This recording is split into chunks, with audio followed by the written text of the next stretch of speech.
Hey my dudes, it's Kaitlyn, and in today's video we are going to be talking about college and mental health. This is my first coffee with Kaitlyn, and the premise of this is just going to be to talk to you guys without a script, give you guys advice, answer your guys' questions from Instagram, things like that. I've wanted to do this kind of video since I started YouTube, but just never really felt like anyone cared. And that shouldn't have stopped me. I should have just done it anyway, but hopefully this will be a new thing here on this channel, a new little kind of segment. If you guys like it, let me know down below. So I also will be answering your guys' questions at the end of this video. If you guys want to participate next time, make sure to follow the Instagram that's linked on the screen. Then you guys will be able to see next time I post a poll or an Ask Me on my Instagram story, and you'll be able to participate in the next video. Like I said, this video is not going to have a script, and we are talking about sensitive material such as like mental health and stuff. So if you guys think I slip up on something, misspoke, or if you guys have any concerns with what I'm saying, you can comment that down below. Please remember that I'm not a doctor. I'm talking to you guys through my lived experience, and everybody's experience is so much different with mental health.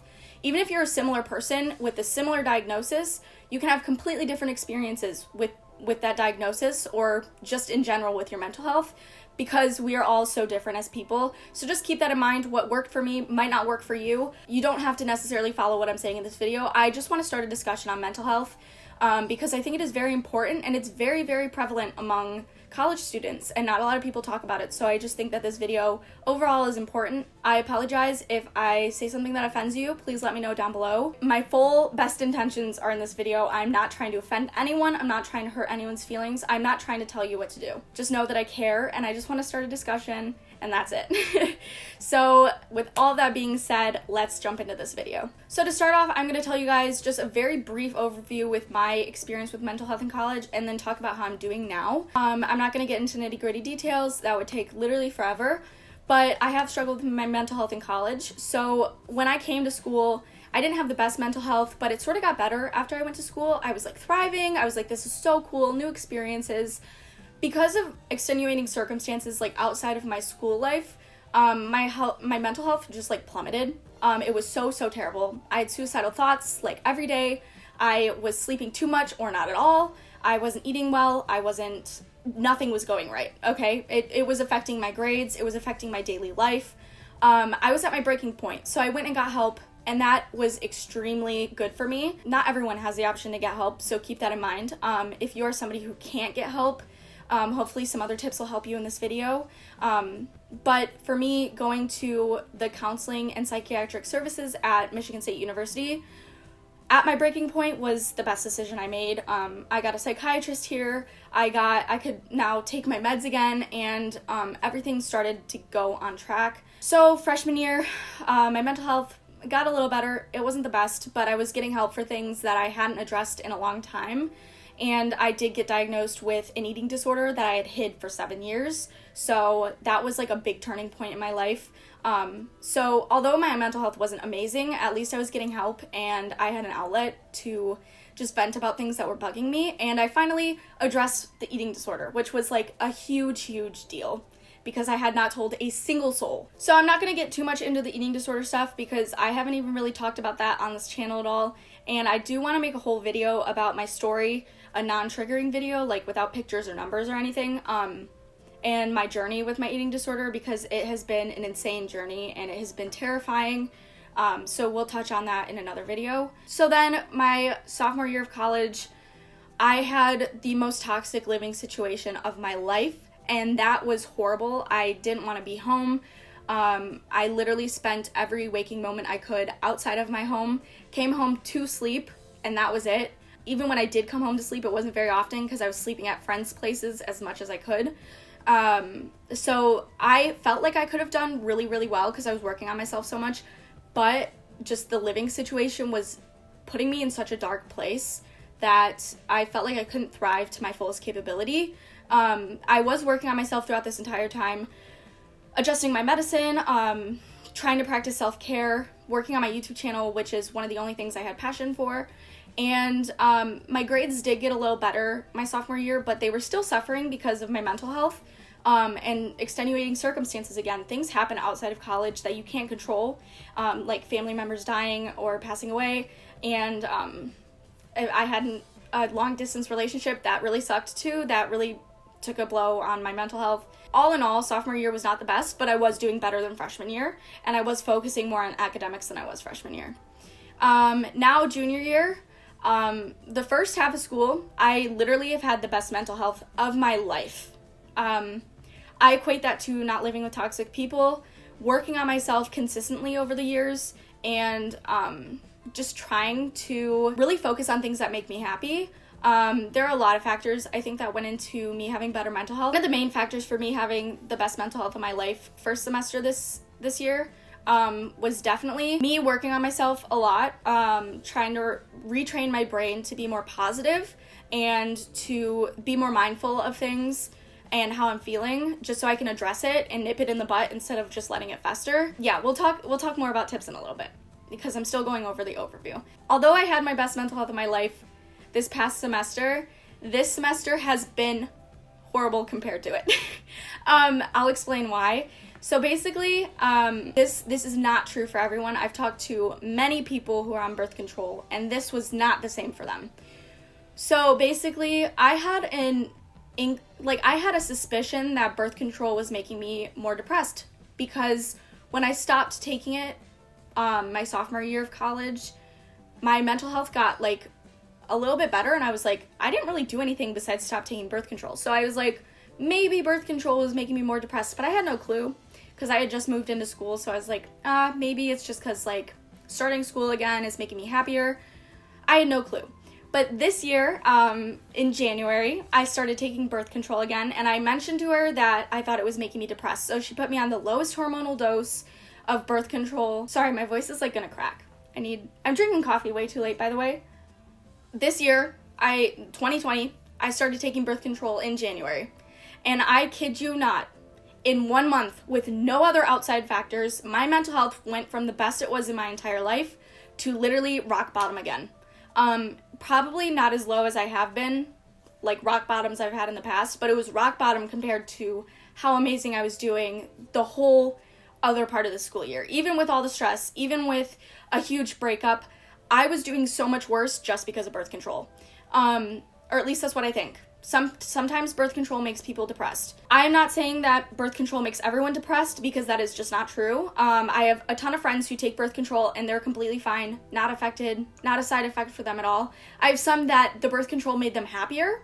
So it is literally just up to the person. Do not think that I'm saying don't take birth control. Luckily, because I was focusing on the birth control and seeing how I was feeling, I can now say that the birth control is what was causing it, so I'm not doing too hot right now.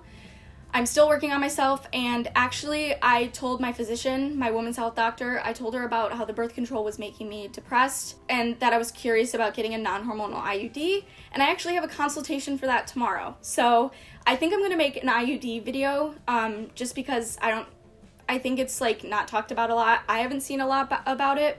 And I just want to tell you guys my experience with getting it, if I do get it. So anyway, hopefully I'll be off of the birth control in a couple weeks and I'll be able to get back to my normal self. But that's just the gist of like freshman, sophomore, junior year so far. I'm really sad that the birth control had such a negative impact on my mental health, but I'm glad there are options like a non-hormonal IUD where I don't have to put hormones in my body that negatively impact my mental health. Like, I'm really scared to get an IUD, but it's either that or take birth control and be really depressed. So I'm going to stick with the IUD option as long as she says I'm fine with it, and I'll make a video for you guys and tell you how that goes. Like I said, I don't have a script for this video, so it's just gonna be willy-nilly, just me talking. I mostly just want to answer your guys' questions in this video, so I'm not going to talk too much about myself, even though all of it's going to be a lot about myself. Let me talk about some coping mechanisms that I had outside of therapy that helped me. Just because I know not all of you guys have the means to get therapy because of insurance or money, I'm just going to give you some general tips that I used to help with certain things. One of the big things that helped me with my eating disorder, that can also help you with suicidal thoughts or anything that just pops up in your brain and you can't get rid of it, is distractions. I've used this with a lot of different things. I've used it for anxiety, I've used it for suicidal thoughts, and I've used it for feeling like I'm gonna purge after I eat to stop throwing up. So basically, distracting yourself in a positive way is a good thing to do when you have just negative thoughts in general, whether it's, you know, because of anxiety, depression, eating disorder, whatever it is. This is sort of hard to do. It's a practice. You got to get used to it. But it did help me. So the biggest thing it helped with was when I felt like I was going to purge after a meal, I would obsess and think, I'm going to throw up, I'm going to throw up, I'm going to throw up. And it would literally make me feel like I was nauseous and I needed to throw up. Like, if I didn't throw up, the world would end. So I had to work very, very hard with the distractions for that. So a couple distractions that I came up with was practicing hand lettering, because I sucked at it and it took all of my concentration to try to write neat with hand lettering. And then the other thing was taking a walk outside, because that would get my mind off of it, like blasting music and walking, because all I could think about was the music, and the walking was really therapeutic for me. So those were a couple of the distractions I had.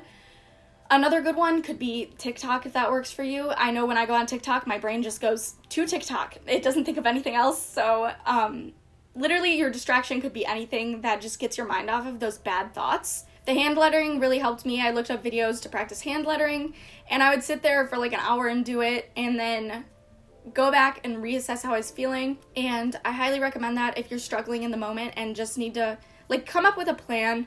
Try to think of a few ways to distract yourself with things that you enjoy, whether that's drawing or studying or hand lettering. Just try to think of some things and have a plan for next time those thoughts come up. Another thing that has always really helped me is journaling, and you guys know this. I know a lot of people that believe that journaling helps them with their mental health. It really helps me. It does not help everybody, but sometimes I just journal about how my day was. You can journal about what you're grateful for, like small things you're grateful for. You can journal about things that you want to manifest, or you can journal about how you're feeling in that moment. Whatever works for you, you can literally journal about anything. Journaling just really helps me either get my mind off of stuff or work through stuff.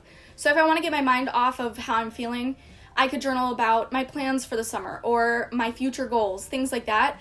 And if I want to like process and reflect on how I'm feeling, then I journal about those feelings. And I really try to delve into what triggered those feelings. How can I cope with those feelings? How do they feel? Like literally, like, how does your body feel physically? How does your brain feel? And then try to journal about ways you can fix it. Just brainstorm ideas to fix it. I know that this is like really general and it won't work for everybody, but these are just some tips that I have that might help you. I have a million tips, but those are two really big tips that I have. I'm like racing the sun right now because it's setting, so I want to get to your guys' questions. Hopefully I can salvage the quality of the video with editing. Normally I would add the username for the questions, but for this video, since it is about mental health, I'm not adding the username. I'm sorry that I'm not adding the username, but I just don't want to like out anyone about how they're feeling or make them feel like they aren't safe, because mental health is scary to talk about sometimes. Okay, so I'm just gonna go through the questions and talk to you guys about the answers. The first question is, how do you push through depressive episodes? How do you go to class? How do you stay motivated through depressive episodes? Those kind of questions. I'm actually, like I said, in a depressive episode right now, like a very, very hardcore one compared to how I've been feeling. And I was sort of lost because I haven't dealt with these kind of emotions in a long time. So basically what I do is I have backup plans for when I'm unmotivated. So Pinterest motivates me. There's inspiring quotes, inspiring pictures.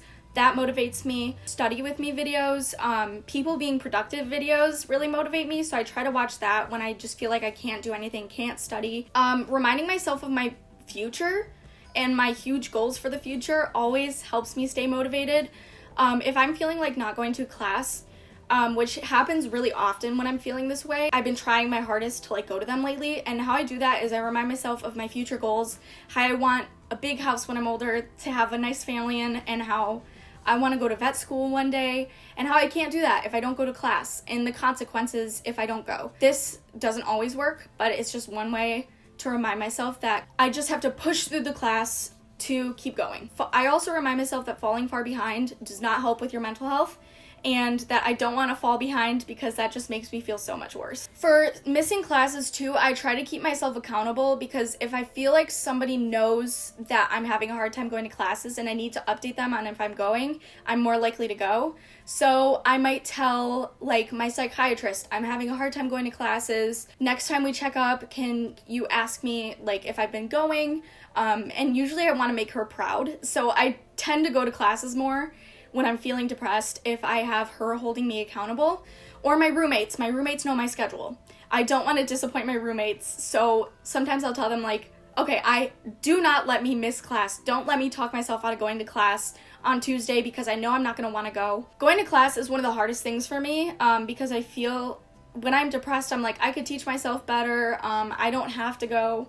So I don't have the best advice for going to class, but those are what have been helping me recently. That is one of the biggest things I struggle with, so I'm with you there. You are not alone. Just know that going to class is very, very important, no matter how much your brain tells you it isn't. Our brains are good at tricking us into thinking things aren't important when they are, to try to get us to feel better, when in reality you're just hurting yourself. To study when I'm unmotivated, like I said, study videos are a lifesaver. Even making a to-do list, sometimes to-do lists, I like look at what I have to do and I'm like, oh crap, like I have to get that much done. And then I get started on it finally. Buying new school supplies sometimes helps me get more motivated to study. Don't know if that works for everyone, but those are some general tips I have. Somebody asked, how do you deal with being and feeling overwhelmed with like school? So this happens to me a lot. I get very anxious about all the things I have to do, especially if I don't know when they're due. So what I do is I use Evernote, I use the calendar template, and I put everything that's due that I know that's due, like from the syllabus, on the calendar so I can plan ahead to make sure that I don't get burnt out or overwhelmed. I try to start studying a week or two before the exam and break it up into sections for each day, like have a plan for the week of things that I have to do leading up to the exam, so I don't end up cramming the 2 nights before and like completely blowing off my mental health and my sleep schedule and my eating schedule, things like that. One thing that really helps me too, if you're someone who has things due every single week at the same time, like let's say you have a quiz every Tuesday, Thursday, or you have homework every Monday, Wednesday, and Friday, it's good to make a template of your week, like Monday through Sunday, of things that you have to do.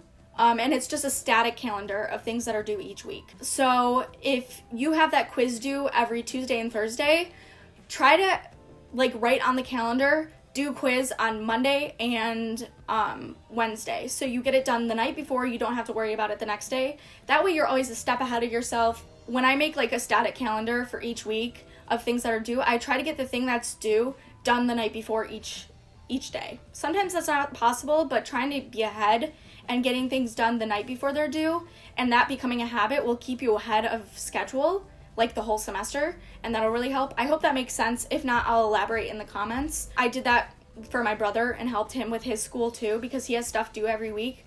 Seemed really overwhelming to him until he had a static calendar and knew exactly what day of the week he had to do each thing every week. So how do you manage your time to study for midterms or finals? Basically what I do, like I said, is I plan my study routine like a week or two before. Like 2 weeks before, I'll plan what I'm going to study each day, like maybe a unit or a module each day, or a certain section each day. And I'll have a plan of exactly what I'm going to do each day leading up to the exam, and it's usually way more than I'd actually do. If I get it all done, I'm over-prepared for the exam. If I only get part of it done, I'm pretty prepared for the exam. That's way there's no, like, losing. Preparing that far ahead is better in any form than cramming for your exam, because you lose sleep, you don't feel as well, you don't perform as well if you cram for an exam. How do you balance productivity, burnout, and self-care? So I can sort of feel when I'm gonna get burnt out because I'm so stressed. I am exhausted 24/7, and I tend to do that to myself a lot because I study a little too much sometimes. So basically what I do when I know I'm gonna feel burnt out is I take a personal day, and during that personal day, I'll either just sit and binge watch TikToks in all my free time, or I'll paint, or I'll go on a walk. I'll do something enjoyable for myself. And you just, like, to keep yourself from getting burnt out, make sure you do take time for yourself, healthy time for yourself, not time where you're like, I should be studying, but I'm not, and this is technically self-care, but I should be studying. I mean, set aside time for yourself where you're like, okay, this is my self-care time. So you're not worried the whole time that you need to study. You just know that that's your dedicated self-care time. Because if you sit there like, oh my God, I have to study, that's not you relaxing. That's you sitting there feeling like you're procrastinating. You need allotted time to feel like you're taking care of yourself. I feel like I'm horrible at explaining things. It's getting dark. I'm sorry the quality's going to crap. So another question is, how do you deal with anxiety and panic attacks? Like, what do you do to calm yourself?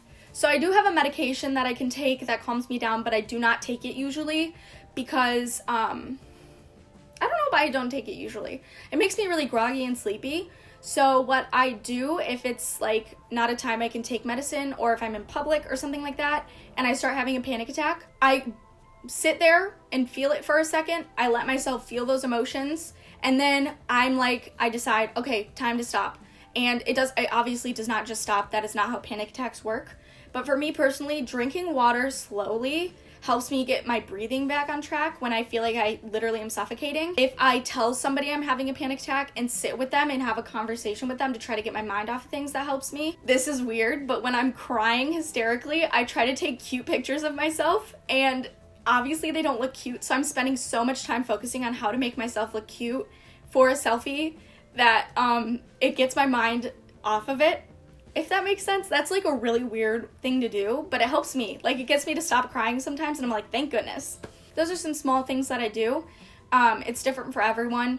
Try to experiment. Try to find ways to calm yourself when you're having a panic attack and see what works. Sometimes you can't do anything. Sometimes you have to lay there and just focus on breathing. That is the best thing you can do, is focusing on breathing. I suck at it, but I've been practicing a lot, and it's been helping recently with my panic attacks. So do with that what you wish. Someone asked if I could talk more about my recovery with my eating disorder. Like I said, I'm going to make a whole separate video on that. It's very, very, very sensitive topic for me. So it's really hard to talk about, but I want to make a whole video dedicated to that and try to give you guys the best advice that I can. I'm going to turn on some lights really quick. The lighting's going to be horrible, but I need to keep going. So anyway, yeah, I will be making an eating disorder related video, but I want to be as careful as I can for it not to be a motivation video. So that's why it's taking so long for me to like formulate the video, because I don't want to be the reason that somebody gets triggered. Do you know what I mean? How does having a good relationship with your pet affect you? So as you guys know, I have an emotional support animal. So Apollo, like my emotional support cat, he gives me something to focus on all the time. Like he cannot live without me. Do you know what I mean? He gives me a reason to live because I need to take care of him. He's precious. He's an angel. And I need to try and give him the best care possible because he's the love of my life and I'm responsible for him. So not only does he like give me a purpose, he also like gives me a reason to live. When I'm feeling like at my lowest, I'm like, but there's Apollo. He loves me so much. I love him. And I need to take care of him. Some of you guys asked how to get an emotional support animal. Look into what your living arrangement requires. So for like apartments, most of the time, they want you to have written proof from your psychiatrist or your therapist that the emotional support animal will help you. So I basically just asked my therapist if she thought the emotional support cat was a good idea. She thought it was an amazing idea. So I went ahead and got him did all the paperwork. She gives me like a letter for my next place to live that tells them that I need him as an emotional support animal, if that makes sense. A lot of people abuse the system and just get pets and are like, I'm going to register him as an emotional support animal when they don't need an emotional support animal. And for that reason, rules are getting a lot more strict. So if you're thinking about doing it just to have a pet live with you, please consider that there are people who really need emotional support animals, and you might be affecting the ability for people who really need an emotional support animal to get one, because it is just getting like out of hand with people just being like, I want a cat. I'm just going to get a cat and register it as an emotional support animal, you know? I want you guys to remember that you are never alone in your struggles. I'm struggling too right now. If you're struggling, you are not alone. Please know that. It's really easy to convince yourself that you are so alone, that nobody cares. I'm telling you right now, I care. I don't even know you, and I care. I care so deeply for each and every one of you. Whether you're a subscriber or not, I care about you, and your life matters. And if you needed that, I hope it came to you at the right time. And I hope that you guys find a way to feel better and it's a long process. There are ups and downs, but I promise you things do get better. With all that being said, I love you guys with all of my heart, and I appreciate you so much. Thank you guys for watching. Let me know in the comments if you got to the end of the video, and I will see you soon in another video, hopefully like this week, because I have a couple videos I'm filming. I love you guys so much. Bye.